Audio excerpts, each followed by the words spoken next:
actually really hot. What's going on? Tyler Austin here, and today we're gonna do some Q&A, but first, we got ourselves a package, so we're gonna check it out. That was not staged, by the way, it fell from the sky.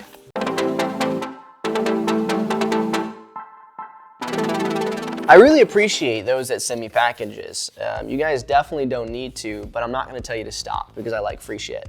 So I'm not gonna read this first, we're gonna open first.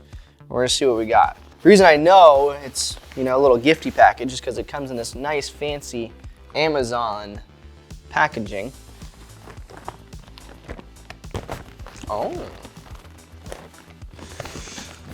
Open, damn it.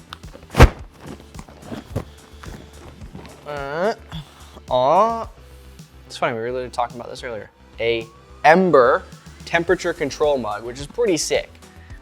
So I've seen these on like TikTok and stuff.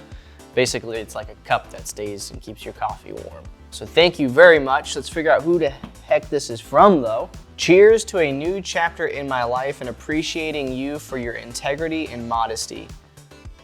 Let this be a first sip to giving you the energy to grow my company. Your friend from Trevor Rice. Dude, those were really good words. And I might steal some of those lines, but I appreciate it, man. Thank you so much, Trevor. I appreciate the conversations that we've had on Facebook, and I'm glad that you can feel my energy. What's next? To the Q&A. Oh yeah, Q&A. Q&A, I have no idea what these questions are. Mason said, I'm gonna send you something in Slack and you cannot open it. And I'm like, okay. And then I went to go open up Slack. He's like, you're not opening it, are you? And I'm like, no, dude, like, trust me, okay? So I'm gonna open it now. It's good to open it now, okay? And it should have quite a few questions for us to answer that are from you guys, right? From like Facebook and YouTube, I think, and stuff like that. And the first one is from Anthony Song about the Sensei Flow. Hey Tyler, absolutely amazing video. Thank you for breaking it down. So I just closed my first deal for $32,000. Congratulations, Anthony. Thanks to REISift. But now I want to bring on a cold caller.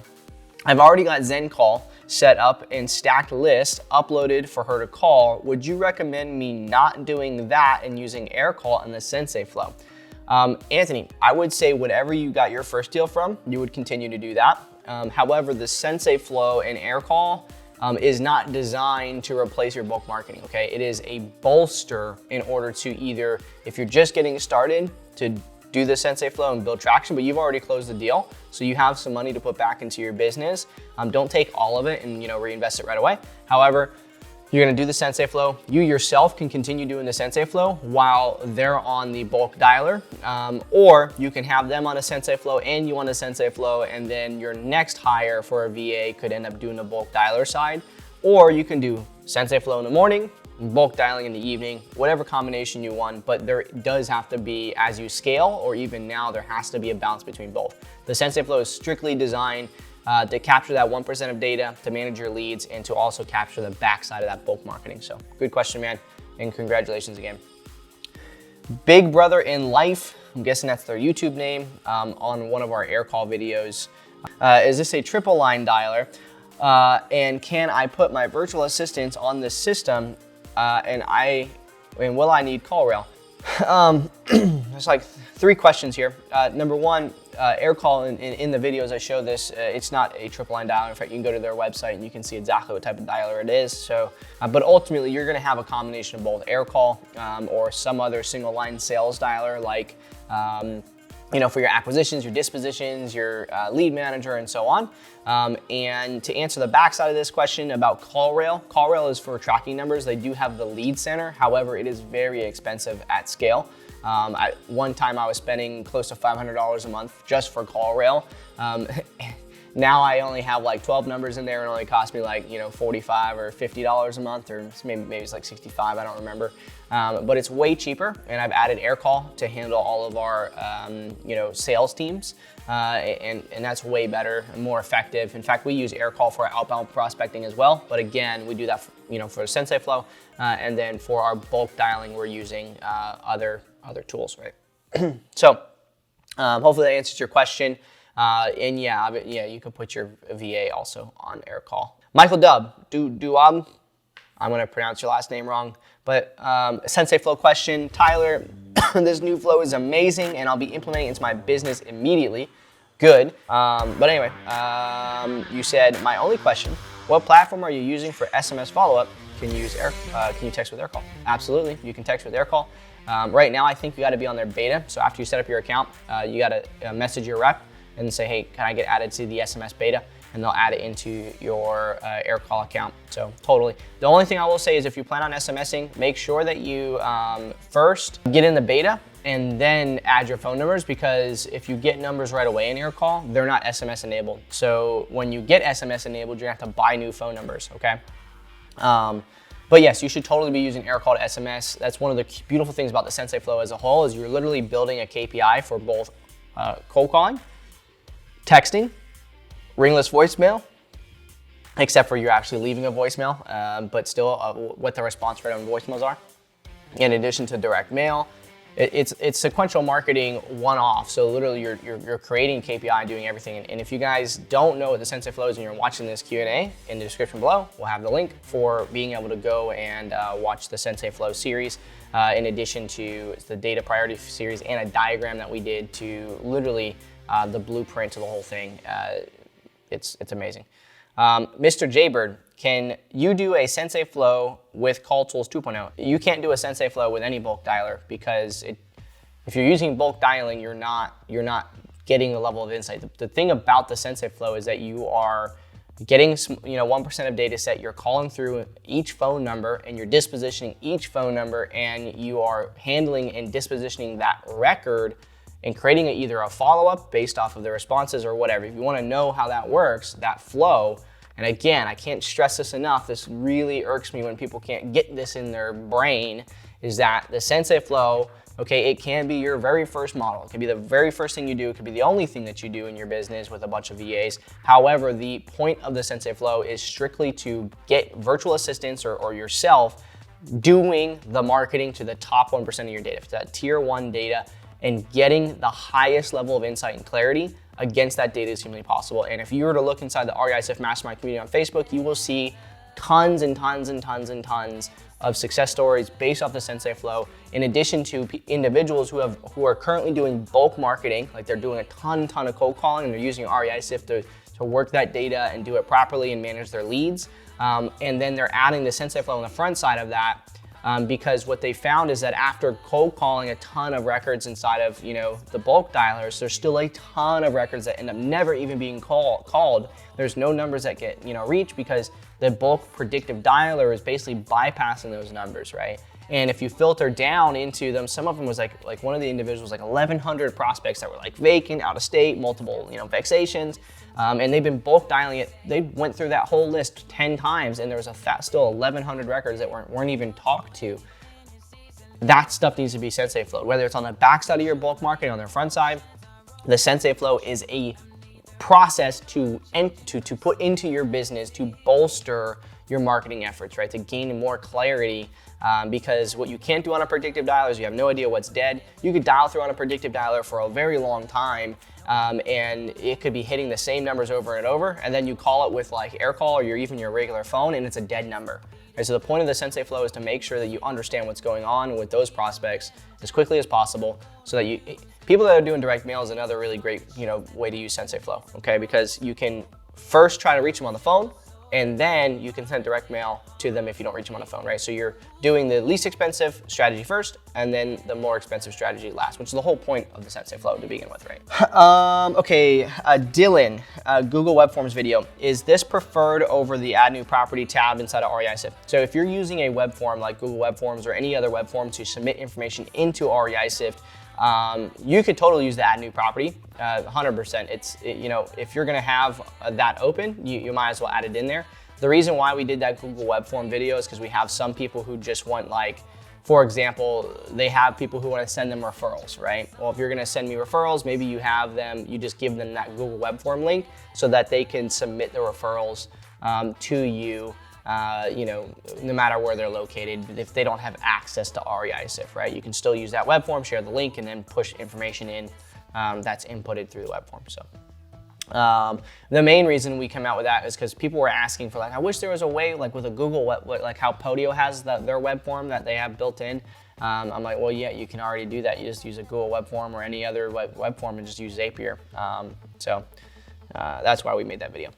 Anthony Jablonski, hopefully I pronounced that right. Which systems do you recommend for texting and direct mail?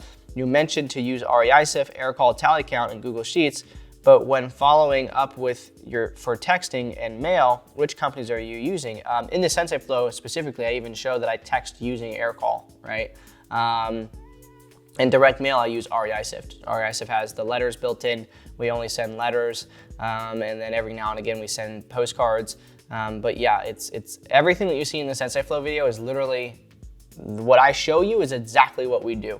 Arthur, what's going on, man? Appreciate you asking the question. How the fuck, HTF, can you not get deals by doing it this way? Question. See, Arthur had seen this and he's like, okay, like this is literally the sauce. It's literally everything.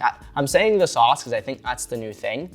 So I'm trying to appeal to the people who aren't as not hip as me, but hopefully that's not like, hopefully it's not something new. He's like, we moved on to the spaghetti now, not the sauce. But anyway, okay, Johnny Situ, when do you trash a record? Is it when seller says don't call him again?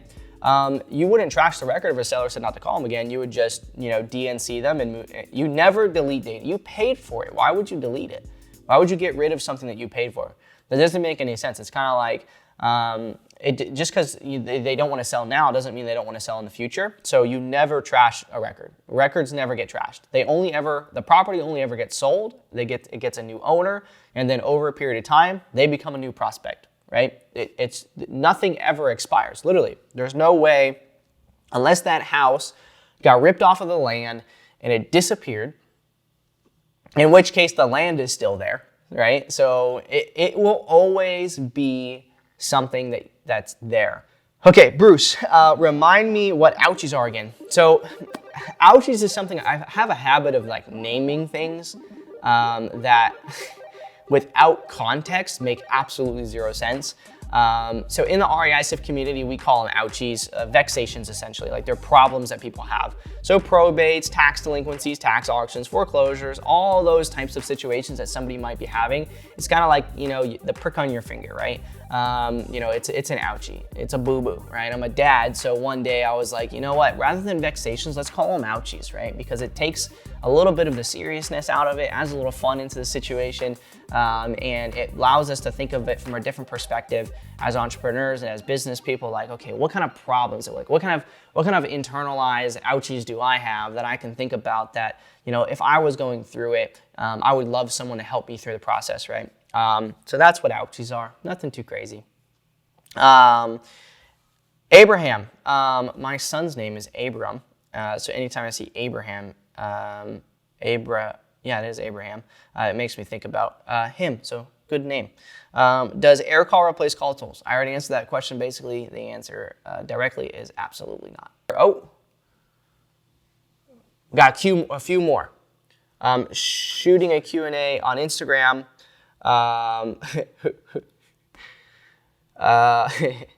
So Jordan, we said shooting a Q&A, send us some questions. So we got a couple here. Oh no, I just lost it. Okay, so I got a couple here. Who is your favorite? Jordan is talking about between Jordan Morgan and I'm pretty sure Armani Johnson. I'm not going to disclose that in public. However, I think you know the answer. I love you both equally. Claudio says, should I update property status to not interested from SMS unverified replies or just tag the number? So basically what he's talking about is when you're sending out SMSs and somebody replies back saying they're not interested, should you update their whole record as not interested, or should you just tag that phone number if that person didn't explicitly say that they own the property? So my answer to that would be, I would first respond back to them, say, okay, no problem at all, but can you just confirm if that is in fact your property or not, so that I can make sure that I don't bother any of the other phone numbers associated with, that I have here. And so basically you're trying to say, hey, I don't want to bother you. So just let me know if it is in fact your property or not, so you can verify that the owner's not interested and it's not just some random person saying not interested to some person texting them. If they don't respond, they're like, no, I'm not going to do that. Don't ever call me again. Then I would just DNC the phone number, and I would move on to the rest of the phone numbers in that record until we try to get an answer of a confirmed owner. But I wouldn't sink a bunch of time into it. If I couldn't find anybody, I would just segment it out as deep prospecting, and then I would move on to some more records to build opportunity. So, okay, I think that's all of them. All right. Appreciate you guys. Thank you so much. Hopefully this answers some questions that might be burning and lingering for some of y'all. We're going to continue to do this at least maybe once a month or so. As they build up, we're going to gather them all together and do a video like this to try and have a nice culmination of good questions. So if you guys need any help whatsoever in your real estate company in turning more prospects to leads and more leads to actual revenue in your company, definitely make sure you subscribe and hit the like button, and then follow us on Instagram and head over to REISift.io or .com, one or the other, and create a free trial, and then get yourself embedded in the REISift community, because I promise you there's no other community out there doing what we're doing to make sure that you're spending less money and having healthy scale, okay, letting the business pay to build the business and increasing that net profit, so that you can make sure that your family and you're taken care of and actually building wealth, not just income. Cool? Peace out. What do you think? Good? Keep going. Good questions. Did you already end it? Oh, okay. I digged it. All right, so we're gonna do allies separately, or we wanna add them in?